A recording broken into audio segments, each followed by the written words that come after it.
I used to think silence meant peace. That's what they sell you when you leave the game. After years of deploying to dusty corners of the world, working in rooms without windows, speaking in code, and living on coffee and adrenaline, you start to believe that a quiet life is the reward. That one day you'll wake up to a place where the loudest thing you hear is a rooster announcing dawn, not a drone buzzing overhead. So I bought land. 120 acres of forgotten Nebraska prairie, just west of Marion Ridge. I built my porch, dug my own well, grew tomatoes that actually tasted like tomatoes, raised a goat named Linda and a border collie named Max who could outthink most men I'd worked with. It was everything I wanted until the clipboard came.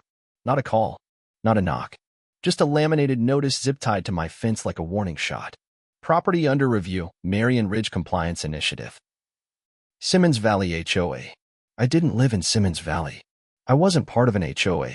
This was unzoned, private AG land. That sign shouldn't have meant anything. But I learned one thing from my time in intelligence. Paperwork is often the tip of the spear. I ripped it down and tossed it in the fire barrel. I should have read it. The next morning she came. Donna Reynolds. Pastel blouse, tucked in khakis, mirrored sunglasses, clipboard under one arm like a general's sidearm. She didn't walk like a local. She moved like a bureaucrat with battlefield experience. Tight gait, quick scan, zero uncertainty. She parked a silver crossover across my gravel road like it was part of a tactical maneuver. "Hi there," she chirped, like we were about to swap banana bread recipes. I didn't smile. "Help you? I'm Donna. I'm the acting president of the Simmons Valley Homeowners Association. Just doing my rounds." I blinked. "This ain't Simmons Valley. This is my land. We've recently expanded our community preservation zone to include adjacent properties that impact the corridor's environmental and visual integrity." "Corridor." She smiled wider. "You're in Zone B now. Awareness phase only for now." Then she handed me a manila folder labeled "Action Required." Inside, diagrams of my barn, red circles around my fencing, a map marking my house as Alpha Node, high resistance, a list of non-compliance codes, livestock ratio violations, unauthorized satellite installation, visual disruption zone obstruction. I asked her one thing. "You got a warrant for this?" "Oh, no need," she said, cheery. "We operate by charter and community consensus." I burned the packet. That night, Max started growling at the woods. Max doesn't growl unless something's wrong. He's part border collie, part guardian angel with fur. That night, he stood at the edge of the porch, low rumble in his throat, ears twitching like radar. I stepped out beside him, mug of coffee in one hand, the old Remington slung over my back, not loaded, just habit. The field was quiet. Too quiet. Then came the crunch. Gravel. Slow, deliberate. Not a deer. Not the wind. Something trying not to be heard. I didn't panic. I didn't shout. I just whispered, "Lights," and Max moved back to the door. That's when they appeared.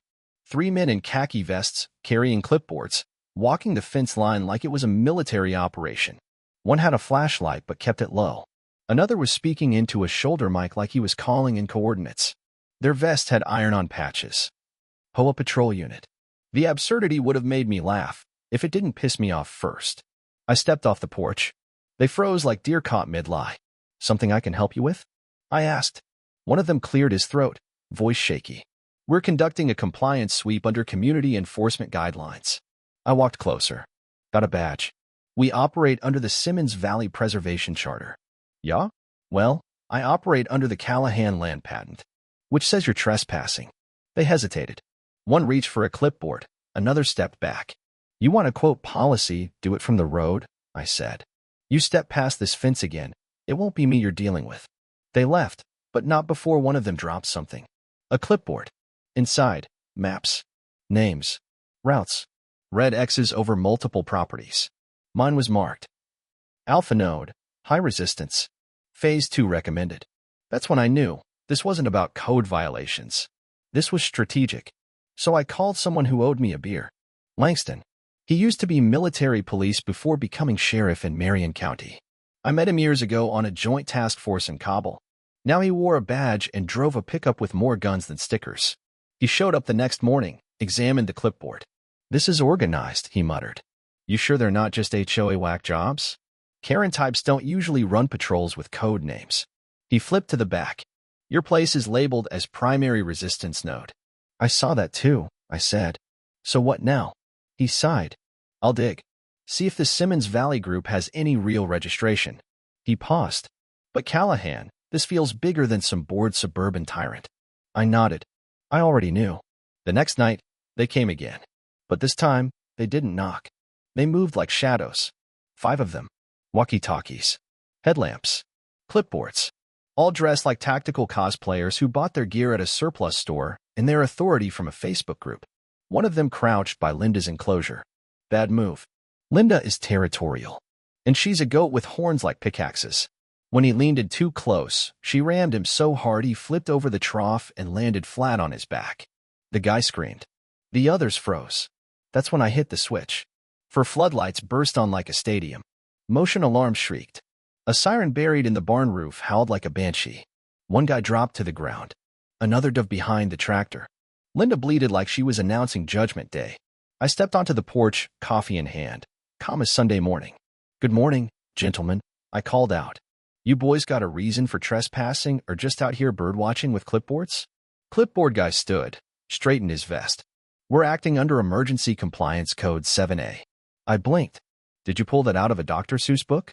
We have the right to seize non-compliant property under community charter. I walked down the steps, slow. That charter notarized at the UPS store? Another guy, younger, twitchier, raised something that looked like a taser. This is a citizen enforcement zone, he said. I didn't flinch.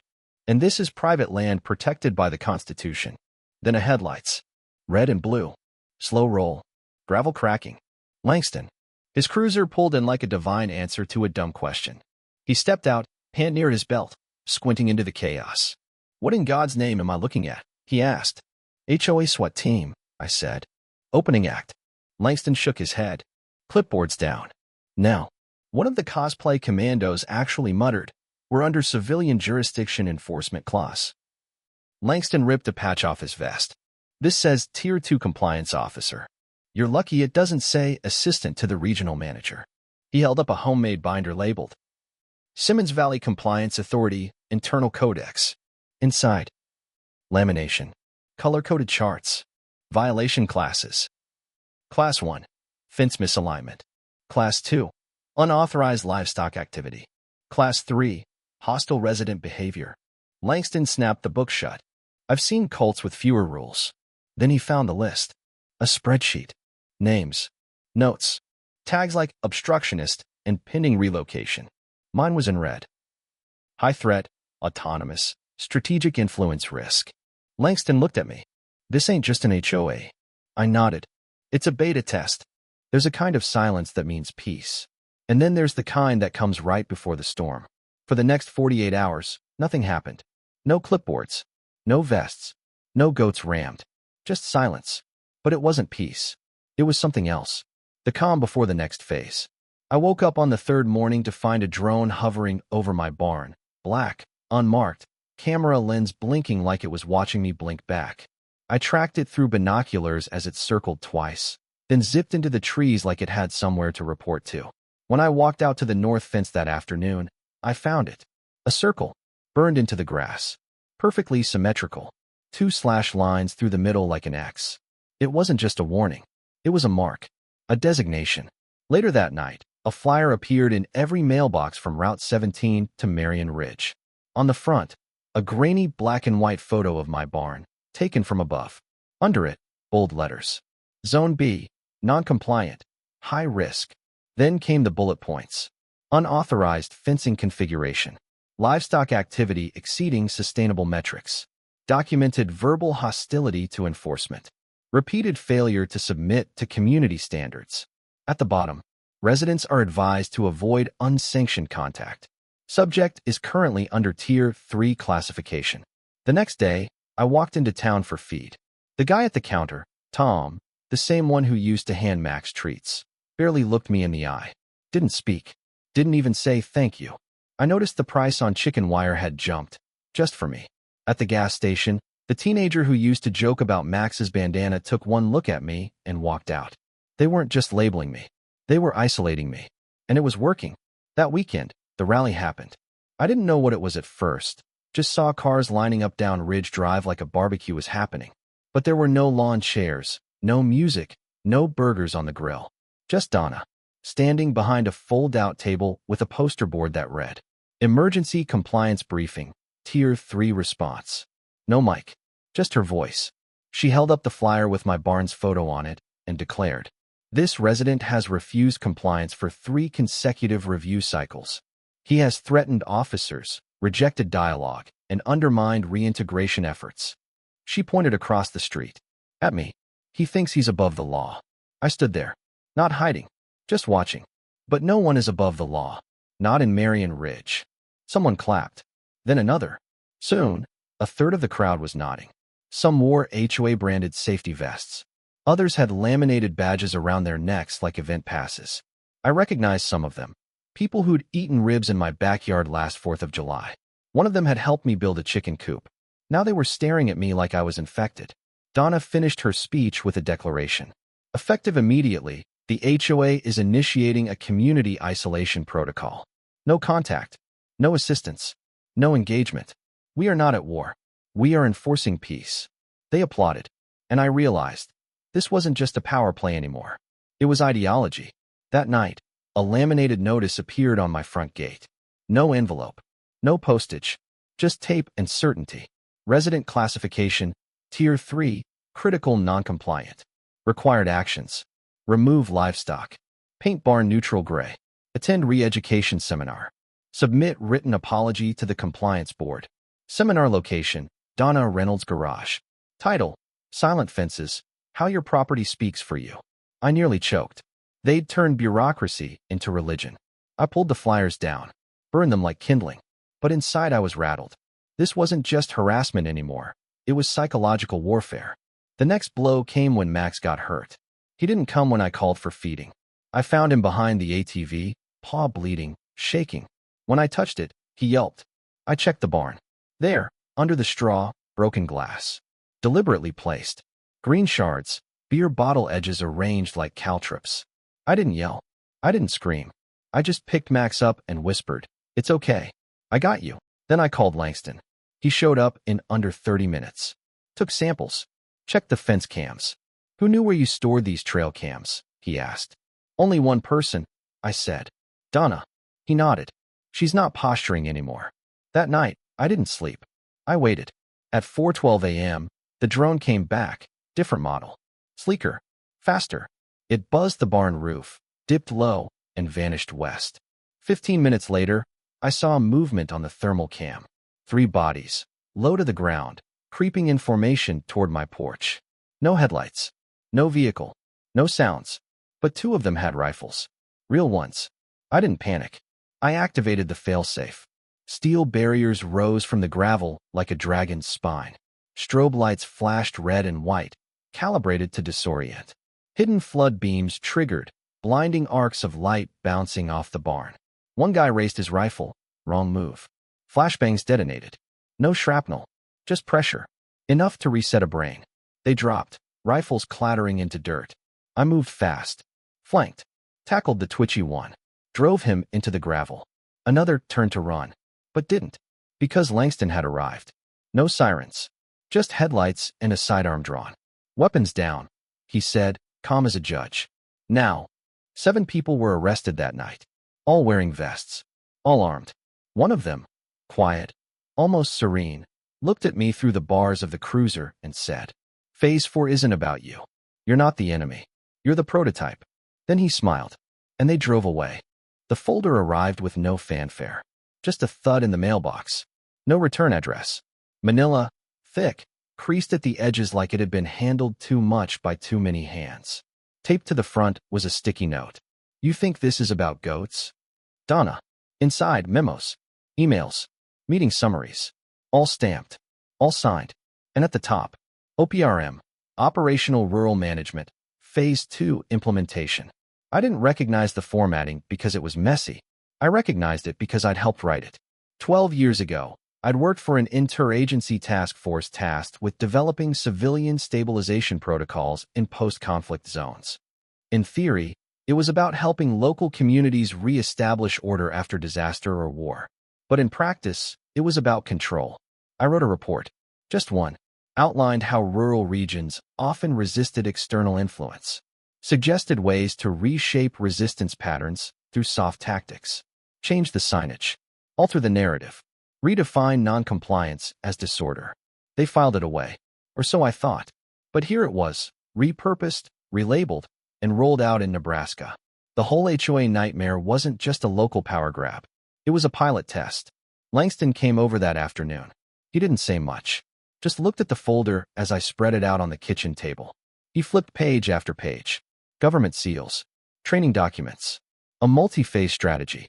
Phase 1, infiltration. Phase 2, conditioning. Phase 3, pressure. Phase 4, correction. This is federal, he muttered. Not state. Not county. This has teeth. He pulled out his phone. Called the county attorney. She showed up an hour later. Tough. Gray blazer. Sharp eyes. Brought an investigator and a portable scanner. They dissected the folder page by page, running verification checks on each seal, each signature. Then she looked at me. Did you know this program? I nodded. Not by this name, but I knew the people who built it. You helped them? I helped design the leash. I didn't think they'd use it on us. The investigation snowballed fast. Karen, no, Donna Reynolds, was named in 5 separate incidents across 3 counties. False citations, impersonation, identity manipulation, wire fraud, even psychological harassment. She wasn't just the author of the local terror.